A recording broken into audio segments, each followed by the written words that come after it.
అమ్మా నమస్తే, మీ పేరు చెప్పండి. ఇక్కడ మారుతినగర్ లో ఉంటారా? మారుతినగర్ లో ఉంటామండి. పేరు చెప్పమ్మా. నా పేరు లీలాశ్రీ, కైతోజు లీలాశ్రీ. ఓకే, చెప్పండి. ఇప్పుడు అంత కరీంనగర్ డెవలప్మెంట్ లో ఉంది, మంచిగా రోడ్లు ఉన్నాయి, డ్రైనేజ్ వ్యవస్థ ఉంది, నీట్ గా లైటింగ్ ఉంది, అన్ని ఉన్నాయి, నల్లాలు కూడా ఉన్నాయి. మరి మీరు కరీంనగర్ లో మీరు కాదా? కరీంనగర్ లో లేరా మారుతినగర్? మారుతినగర్ పల్లెటూరు అంతేనా? అంతే. ఎవరు దీన్ని పట్టించుకునేటోళ్ళు లేరు. చేస్తామని ఇది వరకు ఉన్న సుత 18 ఏళ్ళ క్రితం చేసిండు ఆయన. దాని గురించి పట్టించుకోవడం లేదు. అటేసిండు ఇటేసిండు, మమ్మల్ని వదిలేసిపోయాడు, మర్చిపోయాడు. ఎన్నిసార్లు చెప్పినా కానీ అంతే. ఇప్పటికీ 15 సంవత్సరాలు అవుతుంది కావచ్చు మేము ఈ నల్ల నీళ్ళు దాకా. అవి వస్తారు, తవ్వుతారు, పోతారు, తవ్వుతారు. మొత్తం నీళ్లు తాగుతారు కానీ మీకైతే లేదు అదృష్టం. మేమైతే లేదు అంతే. వాటర్ ఇంతవరకు 15-20 సంవత్సరాల నుంచి మేము నల్ల నీళ్ళే తాగుతున్నాం. వచ్చడానికి మా దిక్కు ఎవరన్నా రావడానికి భయపడతారు. బండి రాదు, కారు రాదు, ఏది రాదు. ఇప్పుడు పెద్ద లారీ ఏదన్నా వస్తే దిగవడే అంతే. అది వచ్చి లారీ రావడానికి భయపడుతుంది మా వాళ్ళకి. ఇక్కడ అంటే మామూలుగా రెంట్ ఉండేందుకు కూడా ఇవ్వాలి రారు కదమ్మా? ఎవరు రారు, 5-6 నెలలు ఉండేది పారిపోతాం అంతే. దోమలు కూడా ఎక్కువనే. వర్షాకాలం అయితే నడవడానికి కష్టం అండి. ఇప్పుడే ఇట్లుందంటే వర్షాకాలం అంతే అంతే అట్లే ఉంటుంది. సో మరి ఇప్పుడు మొత్తానికి ప్రజలు మీ మారుతినగర్ డివిజన్ ప్రజలు కోరుకుంటారు, కొత్తగా అనిల్ వస్తున్నాడు, ఆయన చేస్తాడు కావచ్చు అని మేము కోరుకుంటున్నాం అనుకుంటున్నాం. ఓకే, ఇప్పుడు అంటే మార్పు కోరుకుంటారు. మీకు అందుబాటులో ఉండే అందుబాటులో ఉండాలి, దేనికైనా కానీ మమ్మల్ని ఆదుకోవాలి అంతే. మాకు ఈ రోడ్లు, ఈ వాటర్ సప్లై, కుక్కలు అయితే అబ్బాయి వీధి కుక్కలు పొరవాలని కలిసి అమ్ముతున్నాయి. కనీసం అవి పట్టించుకునేటోడే లేడు. అవన్నీ చేస్తాడు, అనిల్ చేస్తాడు కావచ్చు అని మేము కోరుకుంటున్నాం. అదే అవకాశం ఉంది. అమ్మా మీ పేరు చెప్పండి. మీరు ఇక్కడ మారుతినగర్ లో ఉంటారా? ఏం చేస్తారు? మేము మారుతినగర్లోనే ఉంటాం. మరి కిరాయి ఇల్లు 40-50 సంవత్సరాల కాంచెల్లి కిరాయి ఉంటానా. 2 బిడ్డల పెళ్లిళ్ళు అయినాయి, కొడుకు పెళ్లి అయింది, ఉందామంటే ఇల్లు లేదు, చేసుకుంటే బతికినట్టు. మా ఆయనకు 10,000 వస్తాయి, మా కొడుకు 10,000 వస్తాయి, మా ఆయన 3,000-4,000 వస్తాయి. అవి ఇట్లనే ఇల్లు గడుపుకోవాలి. ఇప్పుడు ఎలా తీసుకోవాలి? ఇప్పుడు ఏదన్నా ఆరోగ్యం మంచిగా లేకున్నా కానీ ఎట్లా అన్న బాధే ఉన్నది మాకు. ఏం చేయాలో ఏం అర్థమైతే లేదు. మరి ఏంది ఇక్కడ మారుతినగర్ లో? ఇప్పుడు మారుతినగర్ లో రోడ్డు కుక్కలు బాగున్నాయి, రోడ్లు మంచిగా లేవు. కుక్కలు బాగున్నాయి, రోడ్లు మంచిగా లేవు. ఆ రోడ్లు మంచిగా చేపియాలి. ఆ కుక్కలను కూడా తీసేయాలి. మాకు గవర్నమెంట్ ఇల్లు రావాలి. ఇక ఎత్తాం ఓటు మీకు. ఏం చేయాలో దయచేసి మమ్మల్ని చూడండి, చేసుకుంటే బతికే వాళ్ళం. ఇక మేము అనాథలం అయితే రోడ్డు మీద బాధిస్తారు. ఇల్లు లేకపోతే చచ్చిపోవడైతే ఏం చేయాలి మరి? ఇక ఇది మా పరిస్థితి. ఇది 50 సంవత్సరాల కంచెలు కిరాయికుంటాను. మా ఆయనకు 40% అయితే లేదు. ఇప్పుడు ఏజ్ లో కూర్చొని తినే వయసు. మరి ఆ ఏజ్ లో మరి పోతాడు, ఏదో కింద పడి మీద పడిపోతాడు. ఓకే, ఎట్లుంది అంటే మరి ఇప్పుడు మీ రోడ్లు బాగా కావాలి, ఈ మోరీలు కట్టియాలి. ఇప్పుడు ఎవరు నిలబడ్డారు మీ కాలనీలో? మీకు తెలిసిన వాళ్ళు అంటే మీ ఈ ప్రాబ్లమ్స్ అన్ని సాల్వ్ చేసేటోళ్ళు ఎవరు అనుకుంటారు? ఏవాలనుకుంటారు? అనిల్ బాబు. ఓకేనా పర్సన్? ఓకేనా పార్టీ? ఏం పార్టీ అది? బీజేపీ. ఓకే, అంటే మీకు అందుబాటులో ఉంటాడు అనిల్? ఉంటాడు. మీ ఇప్పుడు రోడ్లు మంచిగా అయితే? ఓకే, కానీ మాకు గవర్నమెంట్ ఇల్లు ఎన్నడూ ఇప్పిస్తారా? మరి గవర్నమెంట్ ఇల్లు అయితే కావాలి. మమ్మల్ని తీసుకొని రోడ్డు మీద బాధతారు. మనం ఎట్లా బతకాలి చెప్పు? గెలిచినాక అనిల్ మొన్న బండి మీద బంగ్లామికలు అడవంగా అడ్డం పడ్డా. ఈ కాలు ఇప్పుడు నాకు ఎవరు సేవ చేయాలి? నా బతుకు ఎద్దకున్నది చెప్పు. నా బతుకు ఇట్లున్నది. నమస్తే అన్న, మీ పేరు చెప్పండి. ఇక్కడ మారుతినగర్ లో ఉంటారా? నా పేరు విజయ్ కుమార్ అండి, నేను మారుతినగర్ లో ఉంటా. ఏందన్నా మరి మారుతినగర్ కరీంనగర్ లో లేదా? మరి ఏంది సగం రోడ్లు ఏంది? ఈ మోరీలు సగం మోరీలు ఏంది? పల్లెటూరు కన్నా అధ్వానంగా ఉన్నాయి. మీకు ఇక్కడ కార్పొరేటర్ ఎవరు పట్టించుకుంటలేరా, లేకపోతే మీరు కంప్లైంట్ ఇస్తలేరా? కంప్లైంట్ ఇస్తున్నాం. ఇప్పటికీ మాకు వర్షాకాలం వచ్చినా మొన్న pipe line, water pipe line ఖరాబ్ అయిందని చెప్పి తోడిండ్లు, దాన్ని ఇటు కాకుండా వేసి పెట్టిండ్లు.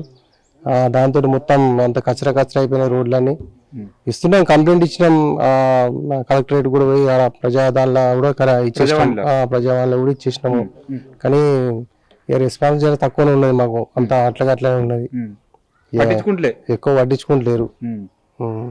సో మరి ఏంది మరి ఇప్పుడు మరి మళ్ళా ఎలక్షన్స్ వచ్చినాయి, మరి ఏంది మళ్ళా పోటీకి అయితే అందరు వస్తున్నారు. సో మరి ఈసారైనా మార్పు అవుతుందా? మరి మీ మారుతున్నారు డెవలప్ అయ్యే అవకాశాలు ఉన్నాయా? ఎవరెవరు పోటీలో ఉన్నారు, ఎవరికి అవకాశాలు ఉన్నాయి? మార్పు కావాలనే చూస్తున్నాము. ఈ అవకాశాలంటే అందరూ ట్రై చేస్తుండ్రు. ఈ అవకాశాలు అనేది ఇప్పుడు నేను ఒక్కనిచ్చే కాదు, అందరితో ఉంటది. అంటే మామూలుగా ఇప్పుడు ఎలక్షన్స్ అంటే ఒక చర్చ అయితే నడుస్తుంది. సో ఎట్లా ఉంది, ఏమనుకుంటారు ప్రజలు, ఏమనుకుంటారు? కొత్త వ్యక్తికి చోటు ఇద్దామని చూస్తుండ్రు. కొత్త వ్యక్తికి చోటు ఇద్దాం, ఏమైనా డెవలప్మెంట్ చేసుకుందాం అన్నట్టు చూస్తుండ్రు. ఎవరున్నారు మరి పోటీకి అయితే, ప్రచారానికి అయితే వస్తారు కదా? వస్తారు. బీజేపీ నుంచి వెళ్ళి మన తోటనీళ్ళు ఇతను ఉన్నాడు, ఒకతను. ఇక అందరు చేస్తుండ్రు పోటీ. చాలా మంది అయితే మా ఏరియా మొత్తం అంటే తోటనీళ్ళకు అన్నట్టుగా అనుకుంటున్నాం. అంటే అవకాశాలు ఉన్నాయా మీకు? అందుబాటులో ఉంటాడా? ఈ ప్రాబ్లమ్స్ సాల్వ్ అయితే ఉంటాడు మాకు అందుబాటులో ఉంటాడు. మంచి వ్యక్తి, మాతో కలివిడిగా ఉంటాడు, అందరితో కలిసినట్టు ఉంటాడు. సో అంటే ఇప్పుడు మొత్తానికి అయితే మారుతి నగర్ మార్పు అయితే రావాలనుకుంటున్నాం, కోరుతున్నాం. డెవలప్ కావాలి, మారుతి నగర్ డెవలప్ కావాలి, మార్పు అయితే కావాలని కోరుకుంటున్నాం. బీజేపీకి అవకాశాలు ఉన్నాయంటారు సార్? ఉన్నాయి, బీజేపీకి అయితే అవకాశాలు ఉన్నాయి. అన్న నమస్తే, మీ పేరు చెప్పండి. ఇక్కడ మారుతి నగర్ లో ఉంటారా? మారుతి నగర్ ఉంటామండి. మా పేరు వీరయ్య. ఏంది ఇప్పుడు మామూలుగా ఇది కరీంనగర్లోనే ఉంది కదా ఇది? సో మరి ఎక్కడ కరీంనగర్లో ఎక్కడ చూసినా, ఏ డివిజన్ లో చూసినా అని బ్రహ్మాండమైన రోడ్లు ఉన్నాయి, డ్రైనేజ్ వ్యవస్థ బ్రహ్మాండంగా ఉంది, లైటింగ్ బరాబర్ ఉంది. మరి ఇక్కడ ఏంది మారుతి నగర్ లో ఇంత దరిద్రంగా ఉన్నాయి, సగం రోడ్లు. మీరు ఇప్పుడు ఆటో కాబట్టి, డ్రైవింగ్ ఫీల్డే కాబట్టి ఈ రోడ్లు ఇంత చెండాలంగా ఎక్కడ ఉన్నాయా? ఇదేంది చెండాలంగా ఎక్కడ లేవు. ఒక మా మారుతి నగర్ లో ఇట్లా ఉన్నది. ఈ ఉన్న రోడ్లన్నీ పాడి వేసి మొత్తం మొత్తం దవ్వేసారు. డ్రైనేజీలు బేకారు ఉన్నాయి. రోడ్లను ఎక్కడి దగ్గర తగ్గి ఆటోలు లోపల పోవడానికి కూడా ఇబ్బంది పడుతున్నారు. ఆటో నడపడానికి లోపలికి ఆటోలో ఎమర్జెన్సీ అంటే కూడా మేము పోవడానికి కష్టం ఉన్నది. ఆ రోడ్లు అధ్వానంగా ఉన్నాయి. ఇంతటి అధ్వానం రోడ్లు ఎక్కడే లేకుండా ఉన్నాయి మా మారుతి నగర్లో. మేము ఆటో నడపబట్టి కనీసం ఒక 30 సంవత్సరాలు అవుతుంది మారుతి నగర్లో. అయినా మాకు ఏం లేకుండా ఉన్నది ఇక్కడ. ఒక హౌసింగ్ బోర్డు చూడు, హౌసింగ్ బోర్డులో ఎంత మంచి రోడ్లు అయినాయి, సపరేట్ కాళ్ళు, ఏ కాళ్ళు ఎక్కడికైనా కూడా మంచి రోడ్లు నీట్గా ఉన్నాయి. మా రోడ్డు చూడిపోవడం ఎంత అధ్వానంగా ఉన్నాయంటే ఒక ముసలాం ఒక గడ్డ వరకు నడుచుకుని రావాలంటే ఇబ్బంది పడుకుంటూ వస్తున్నారు.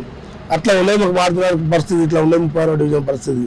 ఇప్పుడే గిట్లుంటే మరి వర్షాకాలం ఏంది పరిస్థితి? వర్షాకాలం అంటే వర్షాకాలం పరిస్థితి చెప్పద్దు. మొన్న రీసెంట్లీ ఈ రోడ్లు కూలగొట్టినప్పుడు ఒక్కొక్కరు రావడానికి ఎంత ఇబ్బంది పడండి అంత ఇబ్బంది పడ్డారు పాపము. ఇంకా మా రోడ్డు ఒక 4 రోడ్లు అయితే మరీ అధ్వానంగా మారినాయి. ఎక్కడెక్కడ వాటర్ నిలిచి వాళ్ళు ఇంటి ముందట నడవడానికి కూడా ఇబ్బంది ఉన్నది. అంత దారుణమైన పరిస్థితి మా మారుతి నగర్లో ఉన్నది. ఇళ్ళలో కూడా నీళ్ళు వచ్చినాయి. మన వర్షాకాలం అయితే మొత్తం ఇళ్ళలో నీళ్ళు వచ్చుడే. నడవడానికి కూడా పరిస్థితి లేదు. అవి అట్లా ఉంటుంది మా మారుతి నగర్ పరిస్థితి. 36వ డివిజన్లో ఇట్లున్నది. ఎక్కడ చూసినా రోడ్లు నీట్గా, అండర్ గ్రౌండ్ డ్రైనేజీలు అన్ని నీట్గా ఉన్నాయి. కానీ మా డ్రైనేజీలు నీట్గా లేవు, ఏది లేదు. ఆ మున్సిపాలిటీ వాళ్ళు కూడా అక్కడ పని చేయడం లేదు. ఆ ఎక్కడెక్కడ మోడల్ జామ్ అయి అంత దోమలు తయారవుతున్నాయి. అంటే స్థానికంగా కార్పొరేటర్ ఎవరు పట్టించుకుంటలేరా? మళ్ళా ఎలక్షన్స్ వచ్చినాయి. సో మరి ఇప్పుడు అంటే ఈ ప్రాబ్లమ్స్ అన్ని సాల్వ్ కావాలి, మిగతా కాలనీ లెక్క ఈ మారుతి నగర్ కావాలంటే ఏం చేయాలనుకుంటారు? మరి ఇక మిగతా వాళ్ళని నీటికి కావాలనుకుంటే ఒక క్యాండిడేట్, మంచి క్యాండిడేట్ రావాలి. ఈ రోడ్లను పట్టించుకోవాలి, అండర్ గ్రౌండ్ డ్రైనేజ్ పట్టించుకోవాలి. వాటి పరిస్థితిని మంచిగా చేయాలని మేము కోరుకుంటున్నాము. అంటే ఎవరు స్థానికంగా ఎవరైనా మంచి చేయడానికి కోరుకుంటాము. ప్రాబ్లం కావాలి, రోడ్లు మంచిగా ఉండాలి, లైటింగ్ మంచిగా ఉండాలి. ఇప్పుడు వాడంటే రోడ్లతోనే అందాము. రోడ్లు, లైటింగ్, డ్రైనేజీలు, అండర్ గ్రౌండ్ డ్రైనేజీతోనే అందం ఉంటుంది. ఎవరైతే ఎవరు చేసినా సంతోషమే. మరి వీళ్ళు వాళ్ళని ఏం లేదు. మనకు వర్క్ మంచి చేయాలి అంతే. దానికి మించిన పని మనకి ఇంకోటి లేదు. అంటే ఇప్పుడు మొత్తానికి మార్పు అయితే వస్తుంది. రావాలి, ఇంకా రావాలి. మనం ఈ యొక్క మార్గాలు ఉన్నంత అర్థమానం రోడ్లు ఎక్కడే లేవు. ఇంకా మీరు కావాలంటే ఎంక్వైరీ చూడండి, ఒకసారి ఎంక్వైరీ చేసుకోండి. ఇది ఎట్లున్నది, ఇంకా వేరే గల్లీలలో ఎట్లున్నది చూడండి, అర్థమైపోతుంది. మారుతి నగర్ అయితే మాకు ఫస్ట్ డ్రైనేజ్ రోడ్లు కావాలి, లైటింగ్ మంచిగా ఉండాలి, ఏది ఇబ్బంది లేకుండా ఉండాలని చెప్పి కోరుకుంటున్నాం అంతే. అట్లయితేనే డెవలప్ అవుతుంది. ఇప్పుడు ఎలక్షన్ వచ్చినాయి. ఇప్పుడు వాళ్ళు ఓట్లు వేయడానికి కూడా ఇంకా ముందు అవుతుంది. ఎవరికి వేస్తారు ఏం కాదని ఎవరు కూడా తెలియదు. ఎవరు వచ్చినా ఇక ముందు మంచి జరగాలని కోరుకుంటాం. Thank you.